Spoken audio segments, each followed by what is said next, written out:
You're sitting at home, enjoying a quiet evening, the kind where nothing feels urgent, when a strange pressure creeps across your chest.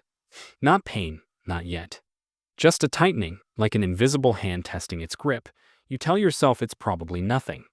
Maybe you ate too fast, but then it happens again, sharper this time, and a wave of dizziness follows. Your breathing shortens, your palms turn cold. You reach for your phone but freeze halfway. Could this really be a heart attack? You're alone, and the clock has already started ticking. What you do in the next 60 seconds decides whether you live to tell the story or not. For millions over 60, this isn't a movie scene, it's real life. Every year, hundreds of thousands of Americans suffer a heart attack while completely alone. And here's the truth few talk about. Most don't survive, not because help can't reach them in time, but because they don't know what to do before help arrives. Here's what science says about that first minute. A major study published in the European Heart Journal found that seniors who acted correctly during those first critical moments boosted their survival odds by more than 70%. 1 minute, that's all it takes to change the outcome. But most people panic, they freeze. Or worse, they make the wrong move and never get a second chance. It's a terrifying thought, but it doesn't have to end that way. But there is something you can do, simple, proven steps that can buy you time, clarity, and a second chance. In the next few minutes, you'll discover 7 medically proven actions that can mean the difference between life and death. Actions so simple, yet so powerful, they can keep your heart beating until help arrives. These aren't myths or internet tricks. They're backed by cardiologists from Johns Hopkins, Harvard, and the Mayo Clinic. And when you hear tip number 1, you'll understand why Harvard researchers compare it to having a paramedic right there in your living room. Before we go further, tell us where you're watching from, because someone in your city might need this knowledge one day, and your comment could help spread it. All right, let's get started. We'll begin with tip number 7, the one thing you must set up before anything else, an emergency communication system. When a heart attack strikes, the worst mistake you can make is scrambling to figure out who to call or where your phone even is. Every second matters. You need a lifeline that's ready, automatic, and within reach at all times. That could be a smartwatch with an SOS button, a medical alert pendant, or even a voice-activated assistant set to dial emergency services with one phrase. The key isn't fancy technology, it's preparation. A system that's tested, charged, and placed where you can reach it even if you collapse. Because when panic hits, clarity disappears, and your best chance of survival lies in what you've already set up. If you're over 60, every second you save counts double. The heart doesn't wait. By the time most people realize what's happening, oxygen has already stopped flowing to part of the muscle, and damage has begun. That's why your emergency system must be ready before the crisis, not during. Picture this. You collapse near your kitchen counter. Your phone's 10 feet away on the table. You can see it, but you can't reach it. That's how it happens for most people. The device that could have saved them sits useless, just out of reach. Setting up your communication lifeline isn't about paranoia. It's about control. Because control fights panic. It might feel small, a button, a phrase, a pendant, but in that moment, these tiny setups are what decide everything. Test your smartwatch's SOS feature today. Teach your voice assistant to call 911 when you shout, "Help emergency." And keep your medical pendant where it matters most, on you, not on the counter. Every layer of readiness increases your odds. Studies show that seniors with an active alert system get help nearly 5 minutes faster, and in a heart attack, 5 minutes isn't time. It's life. And here's a crucial bonus step. Create your emergency card, a simple sheet with your address, medications, and the phrase possible heart attack. Need immediate assistance? Tape it near your main door or keep one in your wallet. When paramedics arrive, those details can save another 30 seconds of confusion.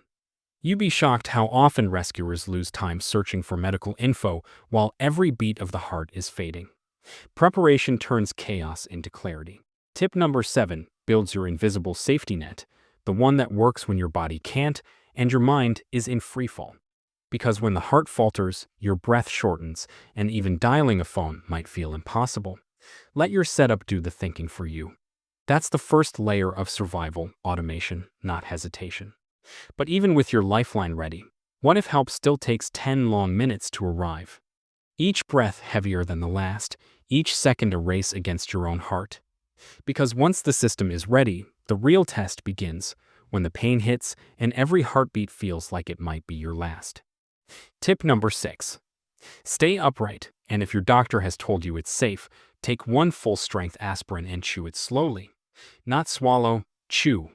It hits your bloodstream faster, and seconds matter when every heartbeat counts. Here's why. When you lie flat, your lungs can compress and blood flow slows.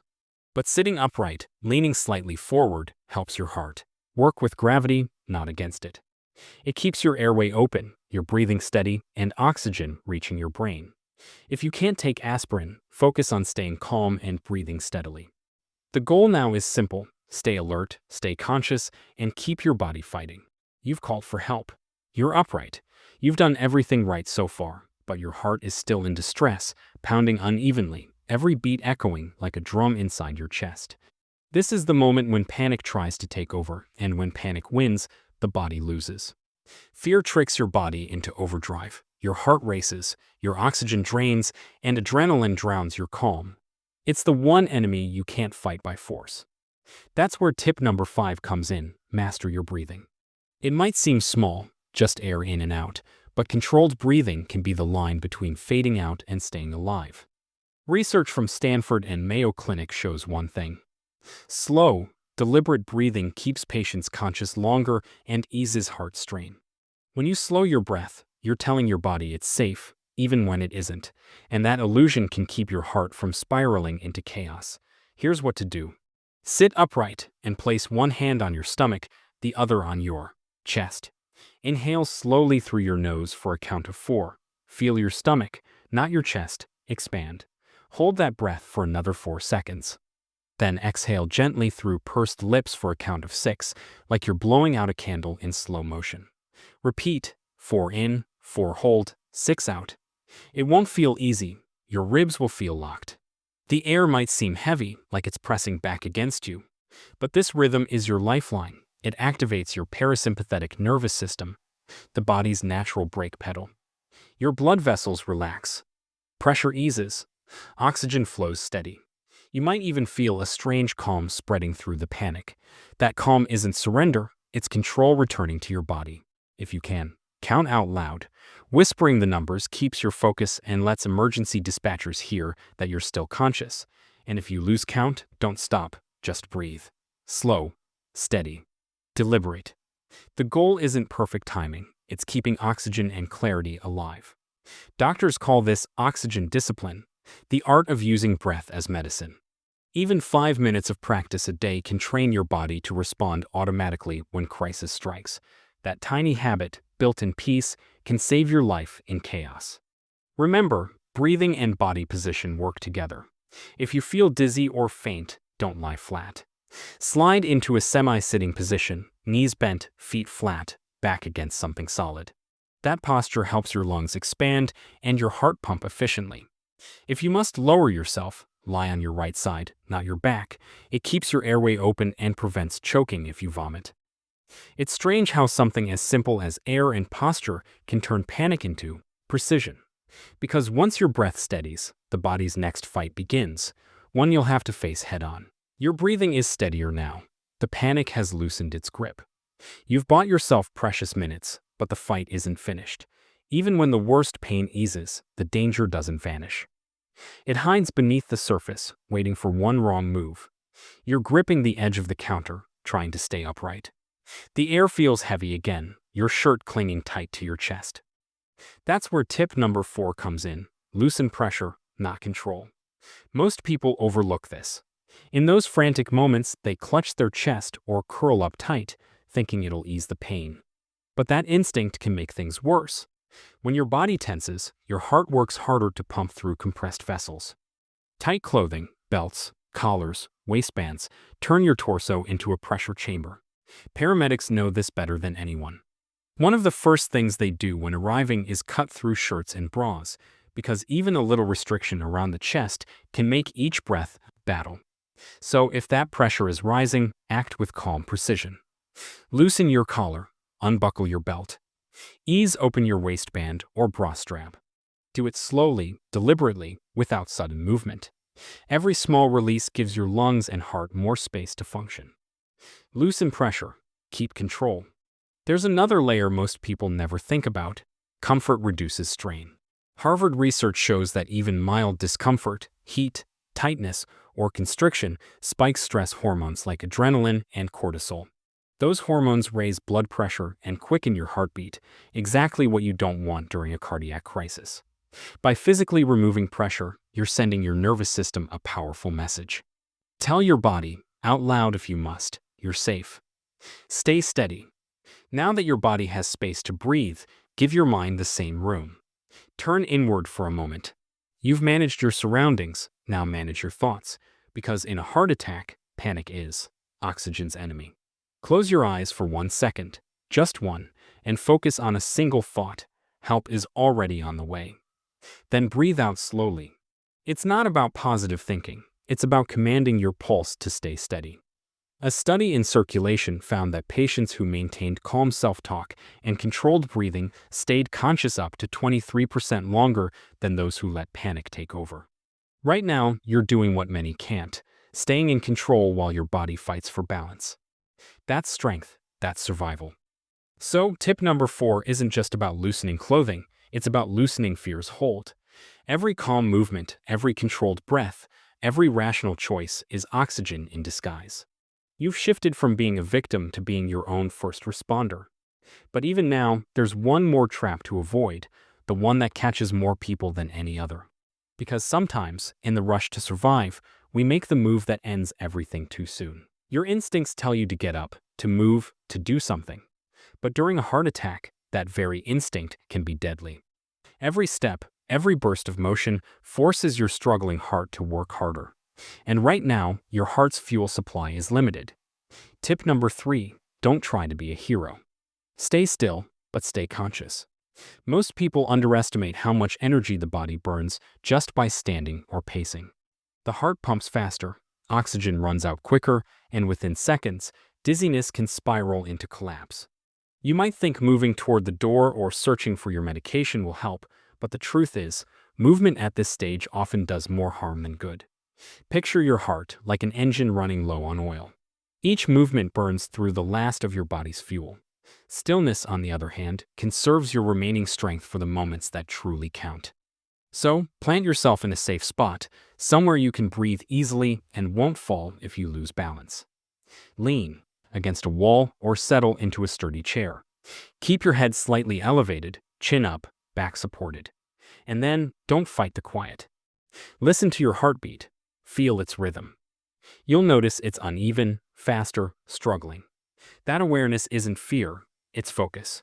You're monitoring the one signal that matters most. Studies in the American Heart Journal show that patients who remained still and conscious during the early phase of cardiac distress had significantly higher survival odds than those who tried to walk it off. But staying conscious isn't just a physical act, it's mental warfare. The moment you let fear take over, adrenaline floods your bloodstream, forcing your heart to work harder again. So control the one thing adrenaline hates: rhythm. Keep your breathing slow, your thoughts even, your movements minimal. Repeat this quietly to yourself. I'm safe where I am. Help is coming. My heart just needs time. These aren't empty words. They anchor your focus and regulate your heartbeat through the parasympathetic system, your body's natural brake pedal. And if you start to feel lightheaded or your vision blurs, don't lie completely flat. Tilt slightly to one side, keeping your upper body raised. That prevents blood from pooling and helps oxygen flow to your brain. This stage of survival isn't dramatic, it doesn't look heroic. But make no mistake, it's where most lives are lost or saved, because panic convinces people to act when stillness would have saved them. You've done everything right so far. Call for help, stabilized your breathing, managed your position. Now you're giving your heart what it desperately needs: a break. Every second you stay calm and conscious is another second closer to rescue. But there's one more thing that can make all the difference: the signal that tells rescuers where you are and what's happening, even if you can't speak. And that brings us to the next crucial move. You've stabilized your body, you've slowed your breathing, but time is still your enemy. In these moments, help can feel a lifetime away. That's why your next move is about visibility. Because even if you've already called for help, rescuers can only save who they can find. Tip number 2. Make yourself discoverable.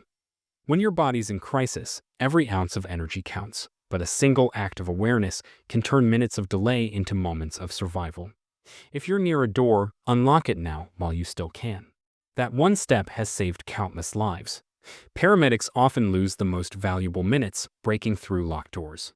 So if you're still conscious and can do it safely, unlock your front door, then return immediately to your seated position. Don't wander around. Don't waste breath shouting for help if no one's nearby. Conserve your voice. If you live in a building or gated community, another powerful step is turning on lights, especially porch or hallway lights. It signals someone's inside to neighbors or emergency responders. In the dark, an unlit home can look empty, delaying entry.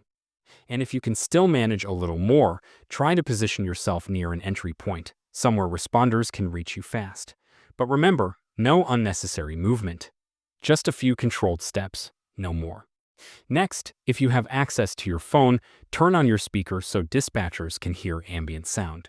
Even if you pass out, an open line gives them clues, your breathing, background noise, location hints. In many cases, operators can triangulate your position from cell towers even if you can't respond verbally. That silent signal might be the only thing guiding help to your door. And here's something most people never think about. If you live alone, keep a small flashlight or nightlight in reach of your main chair or bedside. Darkness and disorientation during a heart attack are disorienting. Light not only helps rescuers see you, it helps you orient yourself and fight panic. These may sound like small details, but they're the difference between being found fast and being found too late. In emergency medicine, they call this the visibility factor. Every obstacle like locked doors, no lights, or cluttered entryways can silently steal up to 4 minutes from your rescue time. You've done everything right so far. Your breathing is steady, your position stable, your lifeline ready, your mind under control. But there's still one final frontier to master, the aftermath. Because once that ambulance door closes, your choices in the days and weeks ahead decide whether this was a one-time scare or a second chance you truly earned. The sirens grow louder now. You've done everything right, stayed calm, stayed alert, stayed alive. But survival doesn't end when the paramedics arrive. It starts again the moment your heart stabilizes. Because the truth is, most people who survive a heart attack alone don't die from the first one. They die from the next one, the one they never prepare for. That's why tip number 1 might be the most important of all. Rebuild your defense before it happens again. Once you're safe and in recovery, every choice you make rewrites your odds. Cardiologists from the Mayo Clinic call this the golden reset, the window after a heart event when your body is ready to change and your mind is willing to listen. It's when you can rebuild stronger habits that literally reshape your heart's future.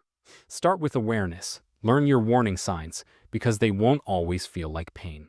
For many over 60, a heart attack begins quietly: fatigue, indigestion, mild pressure, or a strange sense of unease. Your body whispers before it screams. Write those sensations down after recovery. Teach your brain to recognize them early next time. Then, rebuild your routine. Take short daily walks, not marathons. Eat lighter meals, smaller portions. Keep your medication where you can reach it, even in the shower, even by your bed. Talk to your doctor about the right emergency plan for your situation, which medications to keep close, when to call for help, what your local response times are. Knowledge doesn't just comfort you, it arms you. And most importantly, don't let fear isolate you. Many survivors withdraw afterward, scared of being alone or overexerting. But loneliness is just as dangerous as stress. Stay connected with family, with friends, with other survivors. Your heart heals faster in company. Studies from Harvard School of Public Health show that seniors with regular social contact cut their recurrence risk by almost half. Connection, it turns out, is medicine. Now, take a breath. Think of how far you've come in these few minutes. From the first wave of pain to taking control of your breath, from panic to preparation, from fear to focus. You didn't just learn how to survive, you learned how to respond. If you've watched this far, it means you care. Not just about yourself, but about someone else too. Maybe your parent, your partner, your neighbor. So share this video with them. You never know whose heartbeat it could protect. And remember this, when the moment comes, and it can come without warning, you'll already have the tools. You'll know what to do. You'll act, not freeze, because now you're ready. Every heartbeat from this moment on proves one thing: you didn't panic, you prepared. You gave yourself another chance. These 7 steps aren't a replacement for medical care, they're a bridge. A way to keep you alive until help arrives. Because on average, emergency responders in the United States take 8 to 12 minutes to arrive. And in those moments, what you do can decide everything. Have you or someone you love ever experienced a heart emergency while alone? What's the one thing you wish you'd known beforehand? Share your story below. It might just save someone else's life.